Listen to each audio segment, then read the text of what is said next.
Hey guys, thanks for tuning into Synergy Music Lessons. I'm your host Josh, and today we'll be looking at Soldier's March by Robert Schumann. You can find this in the Level 2 RCM List B section. Alright, let's get started.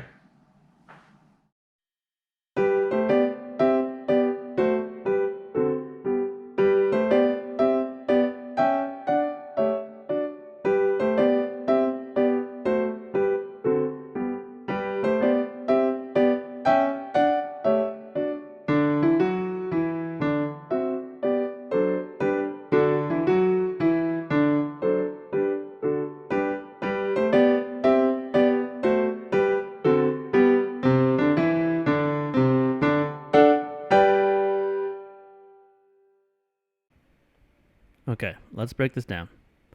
First, let's get the general things out of the way.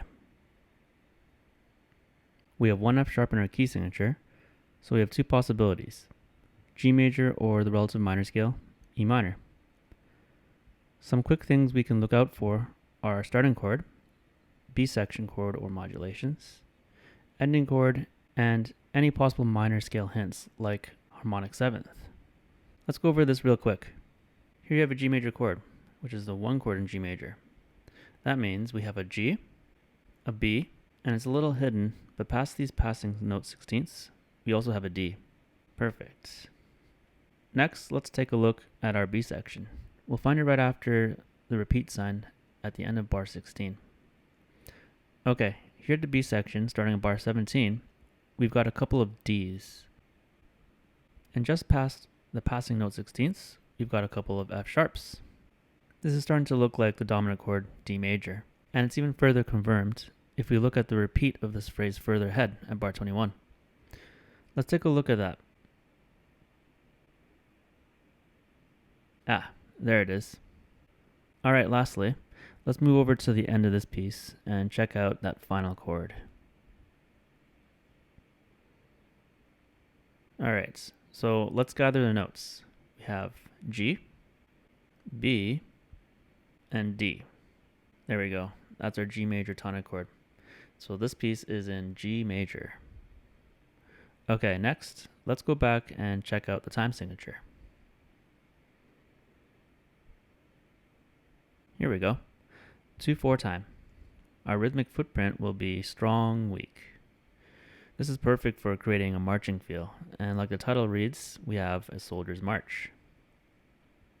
Next, let's get into simplifying this piece for practice. Let's look for some patterns. For the most part, this piece is made of 4-bar phrases. We know this because at the end of each 4th bar, we have a cadence. Let's look at some for example.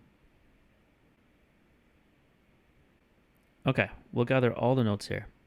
If all goes right, we should have a good cadence setup. The first chord is made up of a D, an F sharp, an A, and a C. Yeah, that's a dominant 7th chord, which is the perfect setup for an authentic cadence. If all goes well, our next chord should be the tonic G major chord. Let's check it out. We've got a G and a B. Now, if we're expecting this to be a G major chord, the D isn't here, but it is the 5th interval. And the 5th in any chord doesn't give us all that much detail on our chord's quality. So it's safe to say that we have our tonic G major chord here. Great, so that's one phrase. Now if we move ahead another 4 bars,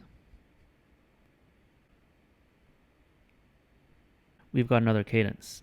Gather all the notes and you'll end up with this. Now this one is a little bit more complicated harmonically because of this C sharp. This is a little bit beyond the scope of what I want to get into in this video, so we're not going to go too far in depth with this. But to keep things short and simple, from bar 7 we're moving from G major into D major. We call this a modulation. We'll know this is D major because it has an F sharp and a C sharp in the key signature. A is the dominant degree of D major, so the A7 chord becomes the dominant chord of this dominant key, D major. We can indicate this as so. There we go. Dominant 7th of the dominant chord. This chord is going to want to resolve to D major, which in this case is just as expected. This D major chord is the tonic chord of D major, but it's also the dominant chord of our original key, G major.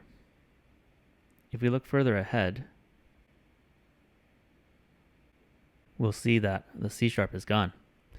That means that this D major chord is being used as a transition chord to pivot back into our original key, G major. With that in mind, we can identify this as the dominant, just like this. Alright, that definitely might have been a little complicated. So if you're feeling a little lost, for now just know that we have some sort of 5-1 cadence here.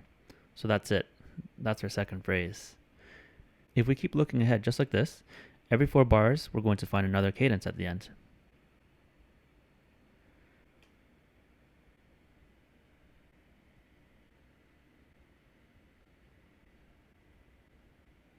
Alright, so why was it useful to scope out these phrases? Well, instead of practicing this whole piece from start to finish, we can try to break this down to smaller chunks where we work on repeating these smaller chunks until we can confidently play it. This makes things come together much more efficiently. These 4-bar chunks make logical sense such that we can repeat them in a loop without stopping. Now before we get into practicing this, let's see if we can find any repeating phrases.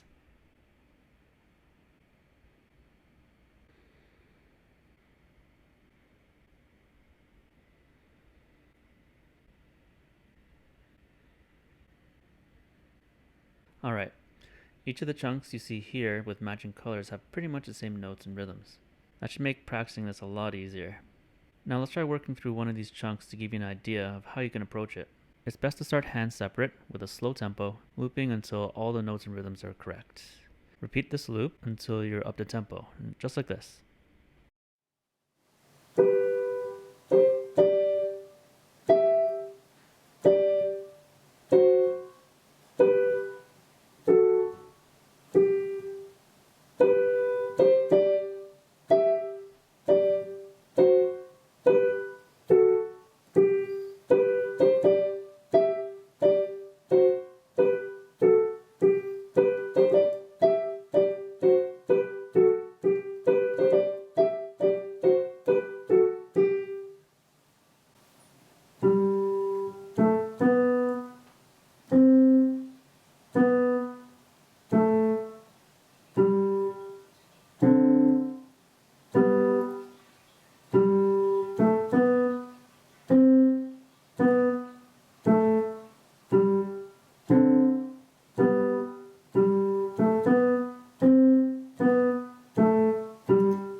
Alright, just repeat this practice process for each chunk in your set.